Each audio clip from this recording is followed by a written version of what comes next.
Bon, je vais peut-être vous décevoir, mais en fait, j'ai pas la FX5, en tout cas pas pour l'instant. Et je ne suis pas ambassadeur chez Sony, et donc je n'ai pas d'informations, je ne suis pas sous embargo. Pour l'instant, tout ce dont on parle là, c'est que des rumeurs.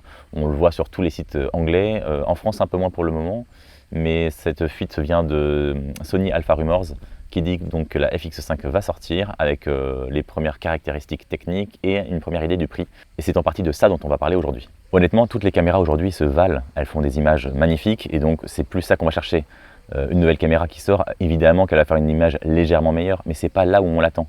C'est plutôt sur tout ce qu'elle nous aide à capturer mieux, plus facilement, pour éviter de louper des moments importants. La prochaine caméra de Sony s'appellerait la Sony FX5. Elle se place donc entre la FX3 et la FX6, et elle sortirait le 22 juillet. Cette nouvelle caméra disposerait donc d'un nouveau capteur 5K de 16,6 mégapixels. Pourquoi c'est pas énorme? Parce que chez Sony ils sont assez forts, je me fais agresser par une mouche.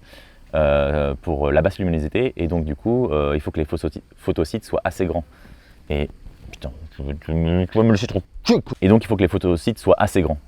C'est pour ça qu'on met pas beaucoup de mégapixels, mais qu'on est plutôt très bon en basse lumière. On est comment on dit? Noctalope, c'est ça? Dites-moi en commentaire si on dit noctalope. Noctalope. Ça serait un capteur open gate, donc ça c'est cool, c'est un peu la mode en ce moment, ça vient de l'argentique. À la base, on voulait shooter plus d'informations, donc on shootait sur tout le négatif, et on a pris ça et on l'a amené dans le numérique, ce qui fait que on a un peu plus de place. C'est des capteurs qui sont soit en 3.2, soit en 4 tiers, et qui nous permettent voilà, de pouvoir mieux cropper et d'avoir un meilleur compromis entre le vertical et l'horizontal. Pourquoi ça fait un peu polémique? C'est-à-dire qu'il y a des gens qui disent que c'est un banger, que c'est obligatoire de l'avoir, et d'autres qui se disent de toute façon je l'ai déjà. En fait, si tu composes bien ton image en 16 neuvième et que tu mets ce qu'il faut au centre, tu perds pas trop de qualité. Enfin, tu peux pas recadrer, mais tu as ton image. Après, c'est vrai que l'open gate, ça t'offre une souplesse qui peut être agréable. Et on aurait aussi du RAW sur cette caméra, pas n'importe quel RAW, le RAW de la Venice, donc le XOCN. C'est bien, c'est un nice to have. Encore une fois, si c'est une caméra destinée plus à des productions vraiment professionnelles avec tout le process qui va avec, ça a du sens. Sinon, si c'est pour le petit make run and gun, voilà, l'évolution un petit peu de la FX3, c'est peut-être overkill, mais encore une fois, de plus en plus de boîtiers le proposent, donc j'imagine qu'ils se mettent à la page. En revanche, un truc nécessaire, c'est le triple isonatif. Ça, c'est très très cool, parce que donc sur les capteurs Sony de l'A7S3, A7IV, FX3, FX6, tout cela, ils ont 2 isonatifs, mais très écartés. En général, c'est 640 ou 800, ça dépend, et 12800. Et entre les deux, on peut vite être battu quand on est en intérieur avec des optiques qui ouvrent bien. On a envie de se mettre à 12008, mais en même temps on est cramé, donc on met un filtre ND, ou alors du coup on ouvre qu'à 4.5 ou 5.6. Un autre truc très cool qu'ils ont ajouté pour le son, c'est le 32 bits flottant. Ils vont l'intégrer dans la poignée XLR, ce qui est très chouette. Là où je me dis que ça peut faire double emploi, c'est qu'aujourd'hui quand même beaucoup des boîtiers HF proposent le 32 bits flottant. Au niveau du prix de cette FX5, ça serait donc 5 399 € sans la poignée XLR, et donc 5 999 € avec la poignée XLR. Ils vont proposer aussi un viseur donc inclinable à 799 €. Ça c'est une bonne nouvelle, et c'est cool que ça soit en option. C'est vrai que moi ça m'avait un petit peu rebuté sur la FX3 quand je suis en train de tourner en plein soleil et que sur ton écran tu vois pas trop et que tu n'as pas envie d'avoir un moniteur, et l'avoir l'œilleton et d'avoir une super qualité dans l'œilleton, c'est quand même super pratique. En revanche, là où le bas blesse, c'est que tout le monde dit qu'il n'y aura pas de filtre ND électronique variable. C'est le point fort de Sony. Je crois que ce sont les seuls à faire ce type de filtre ND variable. Donc Canon, tous les autres ont des filtres qui viennent se mettre devant l'objectif, et c'est juste 3 stops, 6 stops, 9 stops. Voilà, on ne peut pas changer.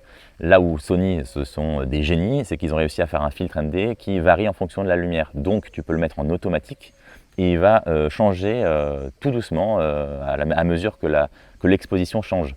Ça, c'est magnifique quand tu fais des interviews devant une baie vitrée. Enfin, tu n'es pas obligé de faire devant la baie vitrée, mais juste qu'il y ait une fenêtre dans le champ. Ça va compenser l'image. Si tu fais un travelling intérieur-extérieur avec ton stabilisateur ou quelque chose comme ça, ça va compenser l'image. Pas besoin de se mettre en priorité à l'ouverture, pas besoin de faire de compromis sur des paramètres créatifs, tu vois, qui te servent. Donc ça, c'est le meilleur filtre ND du monde, et on ne l'aurait pas sur la caméra. Ça, c'est pas cool, parce que je trouve que le positionnement de la caméra, à ce prix-là, 6 000 €, donc c'est aussi cher que la FX6, qui a ça, et plein d'autres trucs, les XLR, les SDI, enfin bref, elle a tout, à part l'Open Gate, je crois qu'elle a tout. Bon, on verra, c'est que des rumeurs pour l'instant, mais elle a tout pour le même prix. Alors elle est un peu plus grosse, voilà, après c'est de l'ergonomie, hein. Souvent tu payes des choses différentes pour une question d'ergonomie. Mais vu qu'elle elle a le cul entre deux chaises pour moi, un peu entre la FX3, mais elle n'a pas beaucoup plus que la FX3, et juste en dessous, voire même niveau que la FX6, mais elle n'a pas grand chose de plus que la FX6. Donc pour moi c'est très bizarre. J'ai vraiment hâte de voir la sortie et les vrais trucs parce que faut qu'on en reparle. Alors je sais, il y a plein de gens qui vont me dire que c'est pas possible de mettre un filtre ND dans un boîtier si petit. Le boîtier serait un peu plus large, un peu plus profond, donc peut-être qu'il y aurait la place. En fait, on a des concurrents qui ont réussi à le faire. Je pense à Canon, Blackmagic, même sur mon petit Fujifilm. Bon, c'est juste un filtre ND qui vient de se mettre, mais je veux dire, il est très fin, mon Fujifilm X100, je sais plus combien. Et c'est faisable. Après, le système de Sony fait que peut-être il y a un moteur ou un système autour qui fait que le boîtier devrait être vraiment plus gros. Mais à quel point? Parce que c'est trop dommage d'avoir cette caméra qui est plus grosse sans filtre ND. Alors cette FX5, elle se place comment dans le line-up de chez Sony? Si on prend celle juste en dessous, c'est la FX3. Aujourd'hui, elle est proposée à 4 400 € TTC sur les sites officiels. Hein. Tu peux la trouver moins chère ailleurs ou d'occasion. Ce qui veut dire qu'en fait, tu peux avoir deux FX3 d'occasion pour le prix d'une FX5. Elle est petite, elle a l'IBIS, elle a du 4K 120, du 422 10 bits, du S-Log 3. Voilà, elle fait plein de choses bien et elle couvre déjà presque tous les usages. Et puis je vous le dis, hein, c'est pas parce qu'une nouvelle caméra arrive que votre FX3 est devenue moins bonne, ok? On relativise et on se laisse pas avoir par les sirènes du marketing. Du coup, la FX5, elle serait pour qui? Si la fuite est vraie, elle comble 2-3 trucs que la FX3 n'a pas, l'Open Gate, le RAW en interne, et je cherche, ouais, le capteur empilé moderne, voilà, mais bon, j'avoue que c'est pas énorme sur le papier, on verra encore une fois quand ça sortira. Et ensuite il y a la FX6, donc qui est la grande sœur de la FX3 et de la FX5, mais comme elle est proposée au même tarif que la FX5, les différences ne sont pas non plus énormes. Elle est plus grosse déjà, donc pour l'équilibrer sur un stabilisateur, c'est pas forcément idéal. Mais elle propose les filtres ND, donc électroniques variables, qui sont géniaux, ça on peut pas lui enlever. Le SDI, le timecode, je crois que la FX3 l'a, mais c'est pas sûr, mais je crois qu'elle l'a. Et une ergonomie mieux pensée. On a tous les boutons en fait qui sont sur le corps de la caméra, ce qui fait qu'on n'est pas obligé d'aller dans les menus pour aller chercher des trucs. On peut tout de suite le faire à la volée, c'est quand même assez pratique. Et bon, elle a 4 XLR comme la FX3, mais pareil, on a indépendamment tous les boutons pour gérer le son sur le côté. C'est hyper pratique. Et puis il ne faut pas oublier que Sony, ils ne sont pas seuls. Ça fait quelques années qu'ils ont disrupté le marché, qu'ils ont volé beaucoup de clients chez Canon et d'autres pour les ramener chez eux. Mais depuis, ils se sont un petit peu endormis sur leur laurier, j'ai l'impression, parce que si on pense par exemple à la Canon, la C80, elle fait du 6K plein format. Elle fait du RAW en interne, elle a des connectiques professionnels, elle a les filtres 1D intégrés, elle n'a pas grand chose, et elle est de l'Open Gate, si je ne dis pas de bêtises.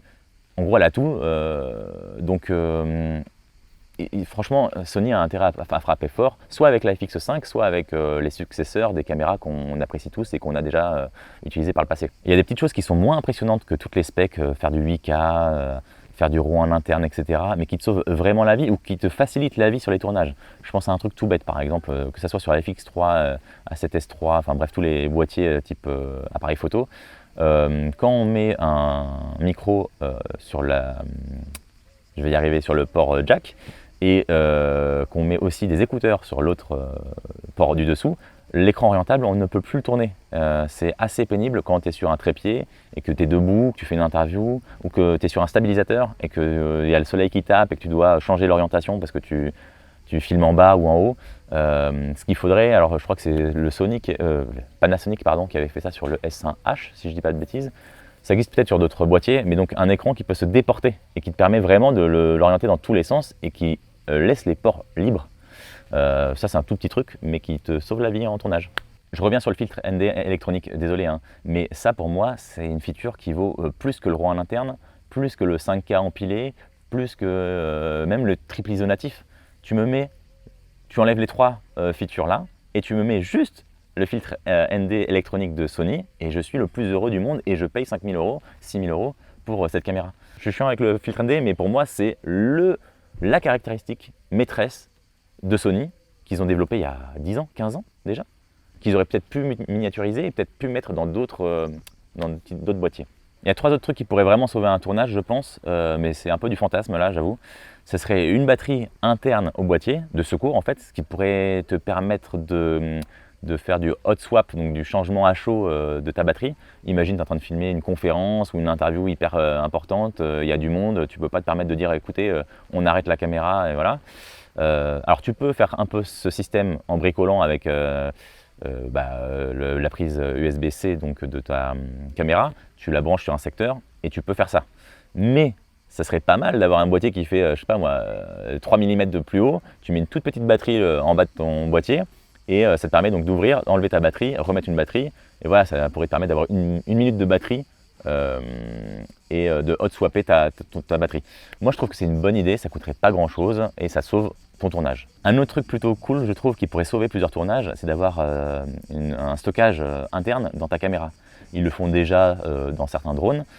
Si on pouvait choisir voilà, 128 Go, 200 Go, je sais pas, peu importe, hein, mais de mémoire un peu optionnelle qui pourrait te faire un backup de ta carte SD ou le jour où tu as oublié de décharger ton tournage précédent ou tu as oublié ta carte, tu es bien content d'avoir cette petite sécurité qui te permet de faire voilà, un jour de tournage tranquille en filmant bien comme il faut. Et le dernier truc qui sauve les tournages, mais ça ils l'ont un peu mis du coup, c'est le 32 bits flottant pour le son. C'est quand même très pratique et c'est juste que tu es obligé d'avoir la poignée XLR. Encore une fois, parfois tu l'oublies, parfois tu es sur un stabilisateur et c'est chiant à équilibrer. Ça aurait été cool de l'avoir en interne. J'ai dit 3 trucs mais j'ai menti, j'avais oublié un 4e truc qui pourrait être très stylé, c'est le pré-rec. C'est un truc qui existe depuis longtemps donc sur les mixettes de son. Au moment où tu appuies sur rec, en fait il y a déjà une loupe, tu peux la programmer comme tu veux, 10 secondes, 20 secondes, 30 secondes, qui fait que ça a enregistré déjà avant. Donc au moment où tu appuies sur rec, ça enregistre depuis 10 secondes avant. Et je crois qu'ils l'ont intégré donc sur la FX6, je crois que c'est la seule caméra chez Sony qui a ça, je crois, et c'est tellement pratique. Petite anecdote rigolote, j'ai fait un tournage pour un séminaire d'une grosse boîte, vous avez dépensé des millions je crois, pour faire ce séminaire sur 2-3 jours. On est parti à 4 vidéastes, si je dis pas de bêtises, et à la fin il y avait un feu d'artifice de fou furieux, et il fallait pas le louper, évidemment. Dans les 4 vidéastes, il y en avait un qui était un peu moins chevronné, on va dire, qui est ingénieur du son à la base et qui se fait une reconversion en tant que vidéaste. Donc on le formait un petit peu en même temps, tu vois, il avait sa nouvelle caméra, je crois qu'il s'était acheté une FX2, je crois. Et donc on attend tous, on s'est mis sur un château là, à différents endroits stratégiques pour filmer le feu d'artifice. Je crois qu'on était avec les oreillettes ou je sais plus quoi, on se parlait. Et en fait, on avait une heure précise, c'était à 16h, le feu d'artifice pète. On fait ok. Et il est 16h, et en fait lui, il nous dit moi ça arrive quand? Parce que là j'ai lancé le rec depuis 5 minutes déjà, j'ai pas envie de le louper donc j'ai déjà lancé le rec. Il attend. Puis nous en fait on n'a pas lancé le rec, on attend de voir une annonce micro ou un truc, ou quelqu'un voir quelqu'un se déplacer, tu vois, de la technique. Là dans ce cas-là, comment ça aurait été tellement pratique d'avoir le pré-rec, tu vois, tu vois le truc partir, tu lances le rec, tu sais que voilà 30 secondes avant ça a pris. Pour finir l'histoire, évidemment sa batterie est tombée en rade au moment où le feu d'artifice a explosé à cause de ça. Heureusement on était 3, on a pu avoir le feu d'artifice, mais typiquement c'est l'exemple parfait où ça peut te sauver la vie. Et je dis ça, mais ça peut être pour du sport, quand quelque chose de vite arrive, des trucs de moto, de voiture, un peu dans le documentaire, la phrase qui va bien, ou quelqu'un qui a dit un truc, tu pensais que ça servait à rien, mais en fait tu as laissé la caméra allumée quand même, et bah tu vois, voilà, ça peut vraiment servir. Bon, j'en profite pour faire une petite pause et te demander si tu veux bien me mettre un commentaire pour me dire, toi, c'est quoi le truc qui te fait le plus rêver dans la caméra idéale, et si dans la FX5 tu penses qu'on se trompe et que les rumeurs sont fausses et qu'il y aura des trucs dont personne ne parle. Je suis vraiment curieux d'avoir ton avis là-dessus. Si j'avais le mail personnel de Sony et que je pouvais créer la caméra parfaite, c'est très simple. Ça serait un global shutter en 20K avec 20 diaph de dynamique, 1000 images secondes parce qu'on sait jamais, on pourrait faire du ralenti. Un nouveau système de filtre ND électronique comme ils ont, mais où on a 2 choix en plus. On pourrait utiliser du polarisant et de la diffusion directement. Ah oui, une stabilisation 18 axes anti-gravité, comme ça si tu fais tomber ta caméra par terre, au moins le plan il est stable et il est stylé. Évidemment, elle se rechargerait au soleil, elle pourrait filmer sous l'eau, tu pourrais recharger ton téléphone avec, elle pèserait 500 grammes et elle coûterait, allez, 3900 € maximum. Ça, c'est la caméra parfaite. En tout cas, après l'annonce de Sony, s'il y a annonce, avant de te ruer sur les précommandes, je t'invite à te poser quelques questions pour savoir si vraiment elle est nécessaire et elle va t'apporter ce dont tu espères. Parce que parfois, on se fourvoie un petit peu. On pense que ça va nous aider et finalement, pas tant que ça. Tu pourrais te demander par exemple quel problème ta caméra actuelle t'empêche de résoudre. Et du coup, combien de fois ça t'est arrivé et combien ça t'a coûté à peu près. Et puis la FX5, est-ce que c'est la seule solution? Est-ce que tu peux pas louer? Est-ce qu'il n'y a pas un modèle concurrent qui fait pareil pour moins cher? Parce que peu importe la caméra, peu importe le nouveau modèle qui sort, ça va pas rendre tes films 10 fois meilleurs, ça va pas t'apporter 10 fois plus de clients.